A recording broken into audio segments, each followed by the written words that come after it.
Hello, this is Ruth Ann. Welcome to my channel. Today I'm going to do a spring floral perfume video. I was inspired by a video I watched earlier of an accumulation of floral perfumes that were recommended by the YouTuber. However, the vast majority of them were very expensive, niche, private line kind of perfumes, which I have no problem with. I think they were all beautiful fragrances, but I wanted to focus as usual on affordable options. That's what my collection focuses on, and that's what this video will focus on. So everything here in the collection I'm going to present to you today, I purchased for under $30, many of them under $20. So, and they all perform well, and they're all nice and strong. So just to get that out of the way, and now I'm just going to get started. The first one I have for you is Elizabeth Taylor Gardenia. This is a 2003 release, white floral, which features lily of the valley and gardenia. I just recently included this in a haul video where I described it as very dewy and humid. This to me reminds me of the morning breeze in the spring when I was a child, and my mother grew lily of the valley in our yard, and so I would smell it a lot in the morning when I woke up in the spring, and it just brings back those memories in a rush. Absolutely gorgeous, very affordable, underrated, very affordable, again, white floral perfume that I highly recommend. Next up, I have another great beauty. This is Elizabeth Arden Bora. This was released in 2002. This is a floral with a real tropical feel to it, to my nose. It's a fresh white floral that features iris and orange blossom. It also has floral notes of tuberose, orchid, and jasmine. This is a very light, powdery type fragrance with a tropical vacation vibe. It's light, bright, happy, flirty, and romantic, and it's absolutely gorgeous, very affordable, really nice floral if you're looking for something, especially for a vacation, that you can spray liberally and never be overwhelmed by. Next up, I have another Elizabeth Arden. This one is called Splendor. This came out in 1998. This is considered an amber floral. However, I do not pick up any amber in this bottle at all. This features hyacinth. Other floral notes include wisteria, freesia, peony, and sweet pea, lily of the valley, magnolia, tuberose, tea rose, and orchid. The prominent floral in this is hyacinth. If you like hyacinth is kind of a peppery, dry floral. You've got to get your nose on this. I think it's been discontinued. I'm not sure about that. So I did buy a backup bottle. This is a huge 4-ounce bottle, and I got this for well under $30. It's got a real classy, musky, floral bouquet kind of quality, very down to earth, very ladylike, and signature scent worthy, beautiful fragrance. Next up, I have, what do I have? This is really more old school. This is Windsong by Prince Matchabelli. This was originally released in 1953. This is a floral fragrance that features a lot of green aromatic notes. So this is kind of a floral take with green. If you like florals, you like greens, this is one I highly recommend. Top notes include coriander, tarragon, and neroli. However, this perfume really features a mid-note of carnation. Also includes some aromatic clove, rose, ylang ylang, and jasmine. This is kind of a field flowers, green floral kind of fragrance bouquet. But I would say the one that stands out the most is carnation. Absolutely gorgeous, long-lasting, classic fragrance. That if you like the classics, this is one you definitely need to give a try too. And I've recommended this before, and I only recently came to love this fragrance, and I'm sorry that I didn't love it longer. That's my only regret.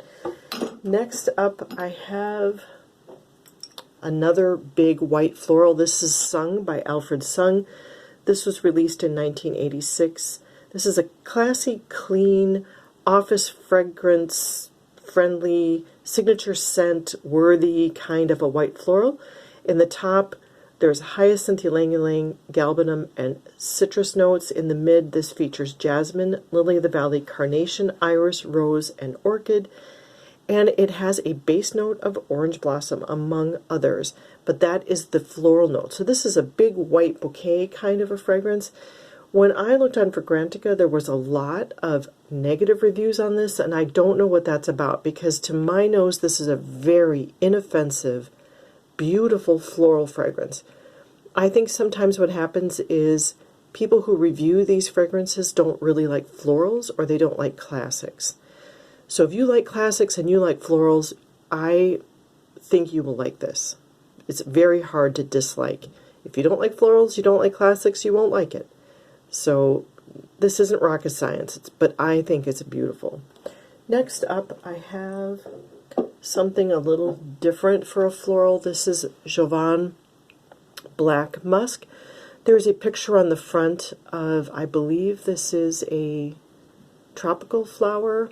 I'm not sure what that flower is, but anyway, this is considered a floral musk fragrance, and this is a very soft, warm, beautiful perfume with a tiny hint of chocolate to my nose.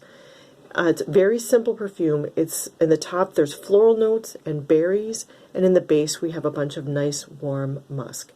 This has been compared on Fragrantica to La Vie Belle. I disagree with that. I don't get anything like La Vie Belle. I'm not a big La Vie Belle fan. There's no patchouli in this, so I'm not sure where people are getting La Vie Belle. But it's a warm, beautiful, almost tropical kind of vibe to it. And I highly recommend it. Very inexpensive. You can often get these big bottles for under $15. Next up, I have, this is one I've also raved about on my channel before. This is Jontue by Revlon. This fragrance goes back to 1976. It's a floral green fragrance that features a top note of chamomile. This is actually an award-winning fragrance because of its use of chamomile. It's a combination of chamomile in the top with mimosa in the mid that also blends into sage. Those three notes together really equal magic. This is probably one, if not the most favorite floral perfume in my collection.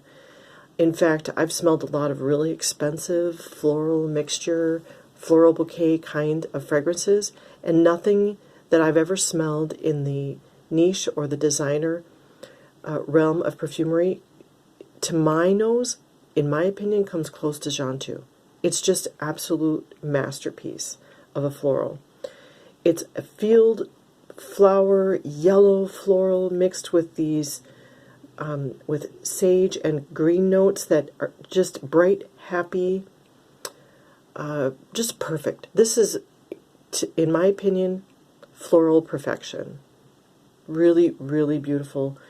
Not very expensive. If you like florals, I highly recommend you give this a try. And even if you don't like it, you haven't spent a lot of money. Next up, I have another classic. This is White Shoulders by Evyan. This was first released in 1945. This is a white floral. It's very powdery, feminine, and the interesting thing about this is it's got a kicker of an animalic note in the base with civet. And this is not a funky or dirty civet. It just gives it so much class and balance. It's a very easy wear, very underloved.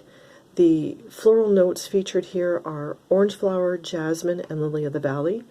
In the mid, we have lilac, gardenia, tuberose, jasmine, lily, and iris. In the base, like I said, is a civety musk. But I encourage you not to be afraid of the civet in this because it's very clean and very tastefully done. Very easy wear, very inexpensive. Next, I have two Oscar de la Renta fragrances, which are known for their florals and being also very affordable. This is Volupte, which was made by Sophia Grosjean, who is a very famous perfumer. This came out in 1992. It's a very sexy take on a floral. This is a bright, happy, sunshine in a bottle type of a floral. I would also describe it as dreamy and heady. It's very strong. The floral notes that are featured here are mimosa, mixed with melon and freesia. In the mid is just a really big bouquet of florals, including heliotrope, ylang ylang, narcissus, carnation, jasmine, lily of the valley, and in the base is really warmed with amber. Long-lasting, great sillage, beautiful, affordable, sexy fragrance. And I have one left, another Oscar de la Renta, which is called Espirit d'Oscar, or the Spirit of Oscar. This is a gorgeous, underrated, very affordable fragrance. This was released in 2011. This is considered a floral amber. It's very creamy, opulent. I don't know how this isn't more expensive, but it's just simply gorgeous. Another masterpiece in a bottle. This is very well blended, and the florals are mixed with citrus. So if you notice, some of them are florals that are sexy, florals that are green, florals that are fresh. This is a floral mixed with citrus. The florals that are featured are iris violet, orange flower, tuberose, and jasmine. Just an absolutely gorgeous fragrance. If you like florals, you've got to, especially if you like citrus, you've got to get your nose on this one. So this is my top 10 recommendations for spring florals that are affordable. And I hope you enjoyed this video. Thank you for watching, and I'll see you on the next one.